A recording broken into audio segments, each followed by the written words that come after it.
Good morning, fish keepers. Cam here from thefishroom.co.nz. We've done it again. We've made it to Friday, and it is a very special Friday because it is one more working week for most people for the rest of the year.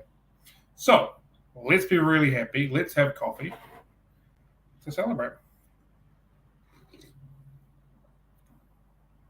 Not too bad. Not as nice as the first one I had. Better than the second one. Middle of the road. But I'll have it. All right.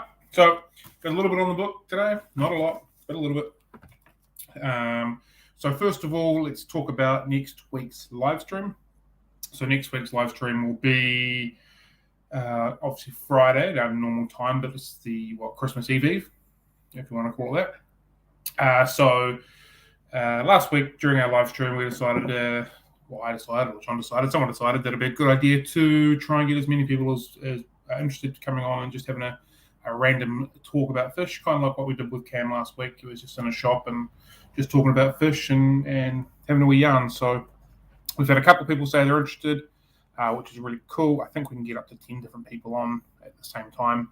So if you have any interest in just coming, having a wee chat, we'll try and make it as informal as possible, maybe a little bit like,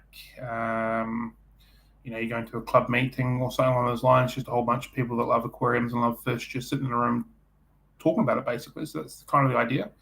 So we've had one or two people say they're keen as to give it a wee go, have a wee chat. So if you are interested, please just send us a message, Facebook, Instagram, or on the YouTube. Not that I know how to use YouTube very well.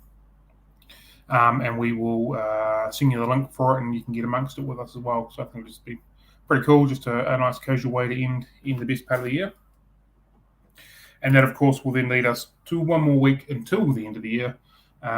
So there will be a live stream on that Friday as well. We'll be continuing to have those live streams going on the Fridays during the Christmas and New Year period. And so once we're done through that, that'll be that. I'm rambling a little bit here. It must be the third coffee. Next year, our hours are slightly changing because we're going to be open on Saturdays. So that is kind of rad. So normal weekday hours, Monday to Friday, 11 to 4:30, but we're going to be open Saturdays as well. It'll probably be at the start of February, late January, we open up the Saturdays. Not a lot of point in the first couple of weeks because most people are holidaying and that sort of stuff. So we'll just leave that nice and casual. Not completely sure on the hours, maybe 10 to 4, something along those lines. But yeah, so come next year, we'll be open on Saturdays in our retail shop as well. So that's a good time for the people of Nelson that have been asking to basically be open longer or open on the weekends. So we've had a workaround, we've got this sorted. We've hired a staff member, and said staff member is going to be manning the shop on the weekends. So that's a good time for everybody. Good morning, Gary, and good morning, Silver Creek Aquatics. I hope everybody is well and dandy. Continuing on the timing theme, our Finatics coffee date will be changing times next year as well. We're going to be bringing it forward now. So instead of it 10 o'clock on Fridays, it's going to be on 9 o'clock on Fridays. The reason behind this is pretty much every time we've had a guest, we've been, talking and chatting away, and all of a sudden it cranks on to 11 o'clock, and we've got to close it off because I've got to open the shop. So to give everybody the respect they can continue to talk and enjoyment, the people enjoying the stream and that kind of stuff, we decided to kick it off an hour earlier. Doesn't necessarily mean that the stream's going to go any longer than an hour. I'm pretty sure it will. But it just gives us that extra flexibility if everyone's in the groove and we're having a really good time and just chatting away and stuff like that we can get that a little bit longer. So as of next year, we'll be cranking a little bit earlier, looking at 9 o'clock as opposed to 10 o'clock. That's obviously New Zealand time for the people that are not in New Zealand watching. And also coming next year, we've already begun getting a few guests for our Finatics coffee date that we have with guests. So if there's anyone's really interested in trying to get on and having a wee chat about aquariums and fish keeping and stuff like that, please again send us a message. Always open suggestions, and we'll always try and get those people on board with us. I've got 2 definites next year, and one we'll see how we can make it work at the moment. The definites we haven't confirmed dates with, but we've definitely confirmed that we'll be doing it, and hopefully early in the early in the year, so that'll be a good time as well. Hopefully all going to plan, we'll have our next podcast come out. So that'll be episode 16, when we spoke to Pete Barnes, who has done lots of diving in Lake Malawi. So for all you cichlid fans, it was a really, really good conversation. At the moment, I'm pretty busy, so I may or may not be able to get it edited, but I will be trying as hard as I can to get it edited today. We'll just see how we go. Just pretty tight for time. It's pretty hectic, pretty busy around here at the moment, but I'll try and carve out a little bit of time to make sure I can get that done. I think it's really important that we get that done, or I get that done, just to continue to be producing the stuff that I said we'll be producing, which is obviously a podcast every 2 weeks and the live interviews with people every couple of weeks. So yeah, hopefully I can get that done. Fingers crossed. I'll try as hard as I absolutely can. May not be able to come out at midday. It might come out at mid-afternoon or something like that, but we'll see how we go. If you didn't watch the video yesterday, we got some new fish in. Possibly the last fish order that have come in for the year. We might be able to squeeze another one in next week. We'll see how we go. Some of the absolute highlights for that were the golden rams. They look amazing. Seriously, some beautiful gold rams, already really, really golden color, no stress. They're a good size and some gorgeous purple bellies. Absolutely amazing looking fish. A huge highlight for them, and I cannot wait. They're not sitting under lights at the moment. I cannot wait to get them under lights to really see how beautiful they are. So they're definitely a highlight that have come through. The ottos come through. They're a really good size as well. Nice and chunky, often they're not. So I'm pretty happy with how the ottos have come through as well. The blue coral platies, which when I first opened the bag, I was like, not quite the coloration I wanted. But the more that I've looked at them, they're a really good size and actually a really pretty fish as well. I'm on a bit of a platy buzz at the moment. I think they're quite underrated and underestimated fish. They're hardy, they're colourful, they're not demanding. They're great beginner fish. They get to a good size. They're live bearing if you obviously want to have a go at spawning fish. Like, they've got a lot of positives. The males and the females are the same color. They're not aggressive. They fit in community tanks. They can fit in slightly obscure community tanks as well. Like, they've got a lot going for them. They're active. They're mid swimmers. Like, they're a really nice fish, and they come in a gazillion different colorations. So I think they're a really nice fish, and I think they're just not given the credit or the love that I think they need. I think they're a lot hardier than guppies, and they're a lot cheaper than guppies, which is a bonus as well. And I just think they're not given the credit that they need. So I'm just a little bit of platy buzz at the moment. I am doing a platy display tank in the shop. Hopefully next year. Again, still waiting for the tank stand to be built. This time of year, builders are clearly ridiculously busy, so he'll get around to it when he can get around to it. I've got the tanks ready to go. Pretty much got the filtration, everything else ready to go. Just waiting for the tank stands to be made. So I'm doing a three tanks on one stand, 3 different setups, 3 completely contrasting setups, but platies are going to be in one of them. The idea with a platy tank is just to be bright, colourful, active, really fun, really happy, real full-on enjoyment type aquarium. So I'm really looking forward to that. Some might call it a community tank, which is probably what it should be called, because I've never really properly done a bright, colourful, happy-go-lucky community tank. So I'm going to be doing that. What else we get out? Emerald Rasbora, nice looking fish. They have come through quite nicely. Very happy with them. And the male guppies, there was a lot of them, and there's some really nice looking male guppies in there as well. So definitely some nice fish that have come through. Fingers crossed, like I said, I can get one more order in next week. We've got half a dozen tanks empty. Just about finalise an order. Hopefully we can get it out on Monday or possibly Tuesday before all the real manic madness starts. Let's see how we go. Speaking of the manic madness, that has definitely begun in the courier and the freight systems. Finally today I had an order arrive that was sent 13 or 14 days ago or something like that, which is absolutely unheard of. Normally it's pretty much to the day, pretty much to the hour, even a 2-day turnaround from pickup from the wholesaler to delivery to me. So that's been pretty ludicrous. Everyone's feeling the pinch. Everyone is working ridiculously hard to make things work. It's just one of those things that happens. So Sorry for the delays and people getting the orders out. I've literally been waiting on stuff that should have been here basically 2 weeks ago. So I'm sorry for that, and we're just trying to work through as much as we can. Fingers crossed. We get another order arrive this afternoon. Had a pallet arrive this morning, so have chopped through as much as we can, and there's hopefully another pallet arriving this afternoon, and we'll be able to get through a lot more as well. The shelves are looking pretty empty, so I'd really appreciate it if they turned up so we could fill them up as well. So it just is what it is. Everyone's working hard, everyone's putting in massive hours. It's just this time of the year and the Christmas rush, and everything happens every year. Doesn't change. So yeah. We have stopped sending fish for the year. Wednesday, I believe, was the last day we were doing that. So we're done with that. We will start up again next year once all the couriers settle down again. It's just too risky, basically, to send fish around the place. I know the South Island is pretty okay. North Island, not as much. Just like going from north to south, it's quite delayed. So I pulled the pin on that. We're not going to risk it for next week. Going out from us, fingers crossed we can get one coming in. But yes, so the fish is being done for the year now. You can still order them. We'll just put them aside. We'll keep them for you, and they'll be ready to rock and roll when we start sending them next year if you wish to do so. Otherwise, yeah, we won't be sending any more fish. Frozen foods, the same thing. Again, too much delay, so we're just going to hold back any frozen foods until next year. And live food, we will still be sending until early next week. They can handle a few more days in transit. And plants, this will be the last week, as in Tuesday, Wednesday this week, that we'll be sending plants. I feel like I may or may not be running the gauntlet with them. Normally the satchels arrive pretty much spot on time compared to big cartons and stuff like that. So might be running the gauntlet, but we'll see how we can do.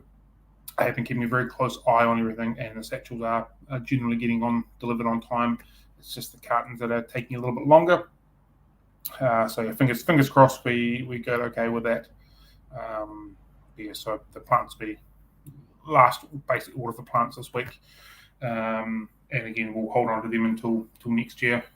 Order them in nice and fresh, ready to rock and roll again for next year. So that's where that's at.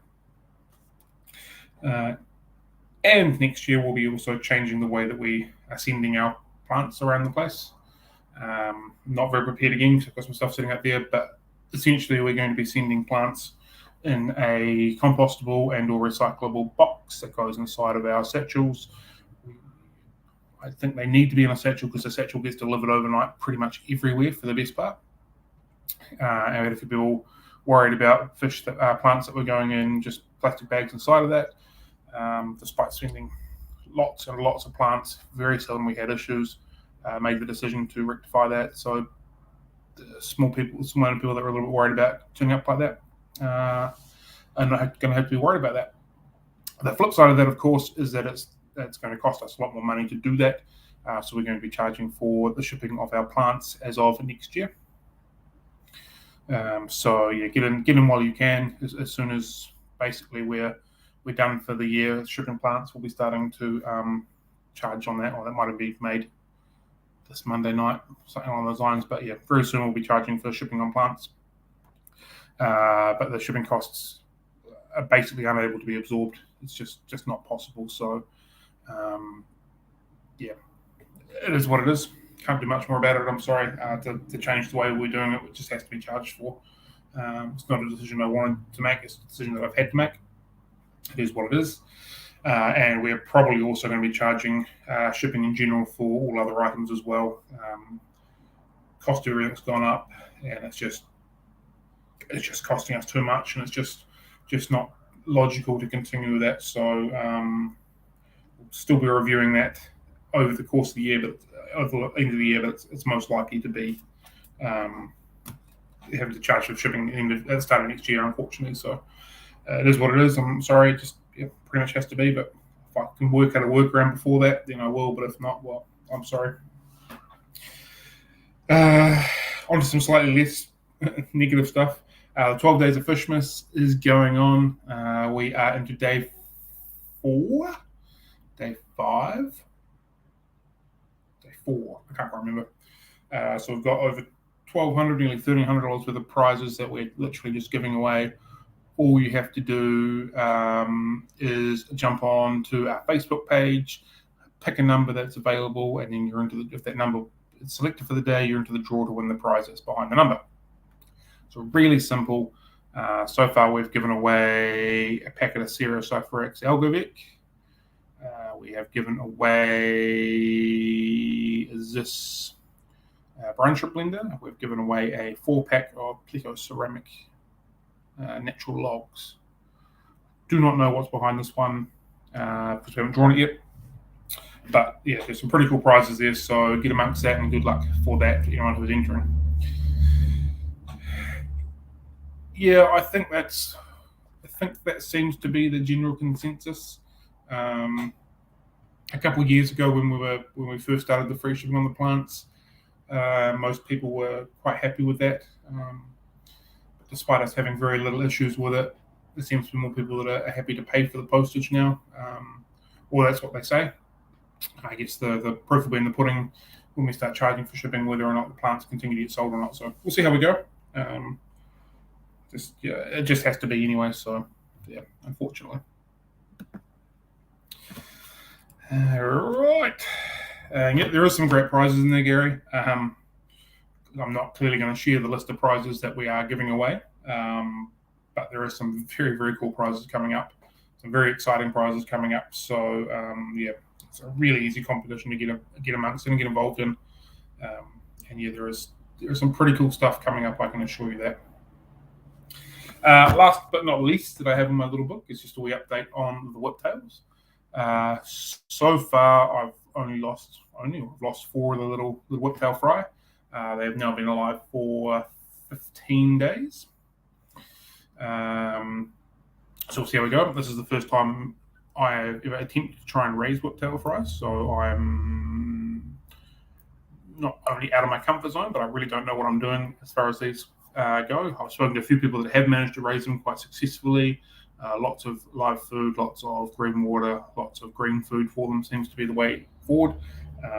My understanding is that when they're small, they essentially starve themselves because they don't get enough food when they're young. So I'm constantly feeding three times a day, sort of thing. So yeah, we'll see how we go with that. They're getting green water, microworms, baby brine shrimp, and I've just started putting a little bit of rapashi in there as well for them. So they are getting hopefully plenty of food, hopefully.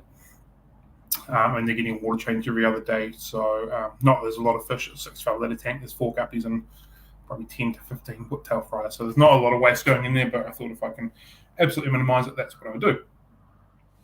So that's just a wee update of them. Fingers crossed they go okay.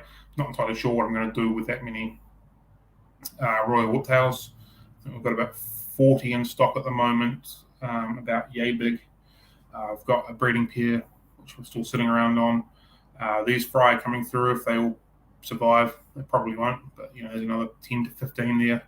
And then I've got about another half a dozen, 8 or so adults that aren't breeders at the moment, but they probably will be sitting around as well. So I've got a lot of royal whiptails. I'm not entirely sure what to do with them, but I'll work something like that. So raising these fries more of a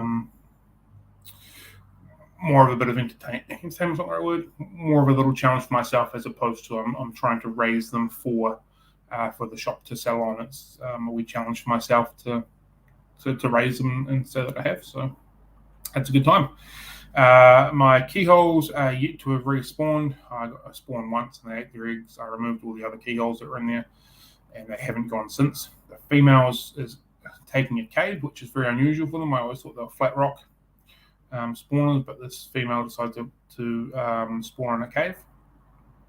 The male is looking very gorgeous, and yeah, the female's in a cave, looking plump, but they haven't quite pulled the trigger just yet. So I'm going to try and load them up on Daphnia to maybe get that going. It's raining at the moment, so I might even do another cold water change, see if that helps at all. I haven't set the RODI unit up yet, but it'll be on the list of things to do when I get a chance. You should hold them. So yeah, we'll see how we go with those keyholes. I really like them. They're going to be, I said, the display setup we're doing with the 3 tanks. One of them's going to be black water, and the keyholes are going to one of it as well. So Be cool if they were a proven breeding pair when they go in there. Not in the order if they're not. But yeah, I'm a massive fan of keyholes. I think they just do not get the credit they need because they're not colourful and bright and stuff like that, but they're such a neat little fish. Very, very, very peaceful and very calm. They're a great fish, and yeah, hopefully putting them in a blackwater tank and having them on display, people coming and see them in the shop might get a little interest in them, and they go, because yeah, they're a really cool fish, and I really like them. I should hoard them. Yep, that is very true. Pretty much all aquarium stores, hobbyists that have started just really liking fish, and they decided to do something stupid like opening a business. And yeah, a lot of them do just hoard fish. Thankfully enough, I do not have any aquariums running at home at the moment. I'll have one set up early next year. But I don't have my fish room at home anymore. There is no fish tank set up at home, so I can't take any of the fish home and hoard them. I've only got to hoard them here. So at the moment, I do not have enough room to be hoarding any fish. It's just all the fish that we've kept aside are all there for a reason. So yeah, I can assure you that I will be continuing to hoard more fish when I can. Right, what else we got going on the back? 4 or 5 different sorts of guppies. Females ready to rock and roll, so I'm pretty happy with that. A couple of fry coming along, and some of them as well. There's some absolutely gorgeous guppies through there. The koi's look amazing, and the sunsets are absolutely my favourite. They're looking stunning. Corridoras at the back. I think about 9 or 10 different species of them, just plumping up a little bit. So again, they're all for future little breeding projects or display tanks running out through the shop. What else we got? Plecos are all growing nicely. So we've got growing out some 140s, 201s, starlights, longfin brown bristlenose, albino bristlenose longfins. I think we've got some others hanging around as well. So they're all getting on some nice size. None of them are mature enough to start spawning or anything like that, but we're growing them out as well. For those that don't know, I'm a fan of plecos. I've become more and more of a fan of corridoras over the last sort of year or so. They never really did it for me, but I'm very much enjoying them as well. So I can probably admit that I'm beginning to hoard corridoras as well as plecos, but that's okay. Pistogramma cockatoides have not had a spawn yet. The male, the 2 females have taken a cave each. The male just sits in the middle, not quite knowing what to do, which is unfortunate because he's looking really good. What else we got going on? That might be about it that I can think of from out those tanks at the back at least. We've got some lemon tetras sitting that have just come in yesterday, so they're looking quite nice. So a couple of weeks time, so early into next year, they'll be ready to rock and roll. I'm a fan of lemon tetras. They're one of the first tetras that I used in a display tank. I had a 750 litre high-tech planted tank, and the lemons were the feature. I think I had 75 or 80 or something along those numbers in the one tank, and they looked absolutely amazing. There's a very, very shaky video that we've got on our YouTube channel of them just swimming around the tank. So they're a beautiful, beautiful fish. I wish they got a little bit more yellow to sort of confirm that lemon colour, but they're still a very, very nice fish. Yeah, gorgeous looking fish.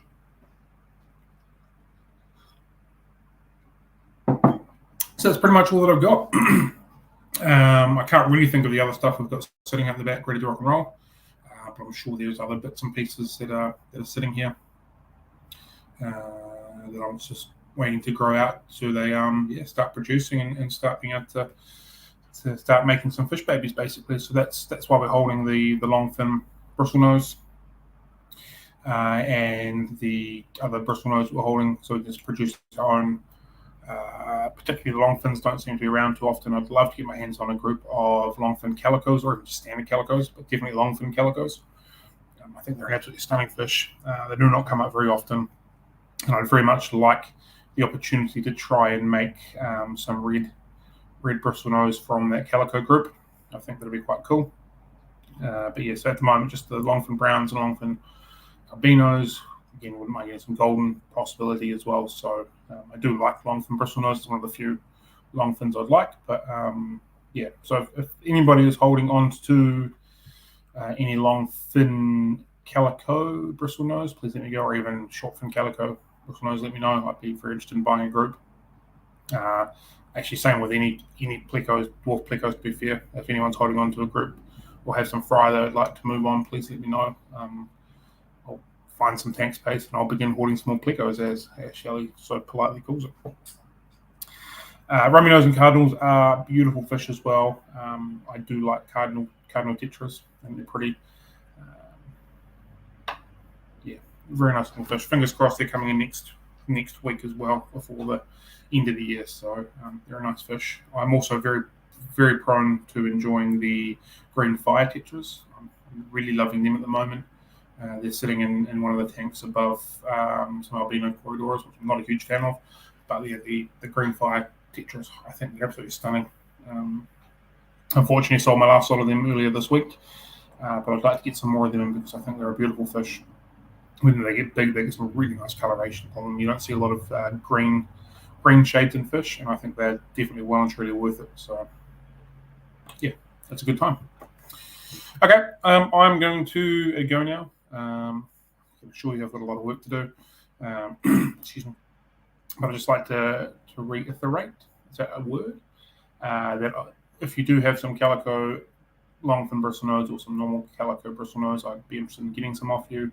If you have some fancy plecos, small group, fry, juveniles, doesn't really matter to me too much, I would be interested in buying some off you.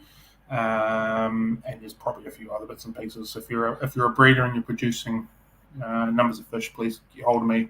I'd be more than happy to purchase some fish off you in big numbers. And pass them around the place, whether they're rarer fish or whether you're just managing to produce thousands of lemon tetras, for example. Cool, just let me know and we can go from there. You should be sorry, Cameron. How do you miss it? That's another band coming up. What's my opinion for breeding fish? Generally, do you feel more freshwater changes or age-dirty water? I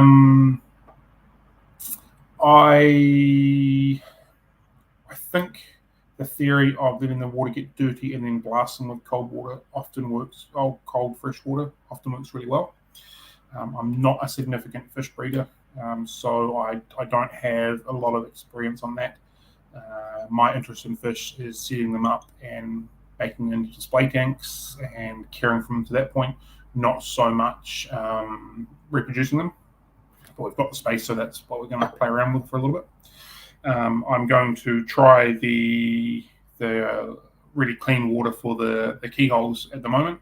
And if that doesn't work, I'm going to then go to the other route and let the water get really, really dirty and then blast them with some fresh water. So I'm actually going to try and document this one just to see how that works. So I can't give you a really good first-hand thought on that just because I'm not a major fish breeder. The only real fish that I played around with breeding has been fancy plecos, which is sort of set and forget, feed them, and then just maintain the aquarium away they go, and African cichlids, which basically just spawn themselves. So I don't feel qualified enough to sort of answer that question too much and properly. And no, Cameron, I do not want to buy some Finatics off you. That is ridiculously away from the scope of fish that we carry. I do like them. They are probably one of my favorite African cichlids, at least one of my favorite Malawi cichlids, but they are not a fish that I'm going to carry. I'm sorry, buddy. Right, stuff passed. I need to go do some work. I need to get some orders out. There's a lot of stuff that is just yelling at me. I can hear it just yelling at me from through the door. So I'm going to go. I will see you all next week. Have a really good weekend. Don't forget to vote for the 12 Days of Fishmas that we've got going on our Facebook page. There are some amazing prizes to win. And it's well and truly a good time. So have a good one, team. Happy fish keeping. Catch you later.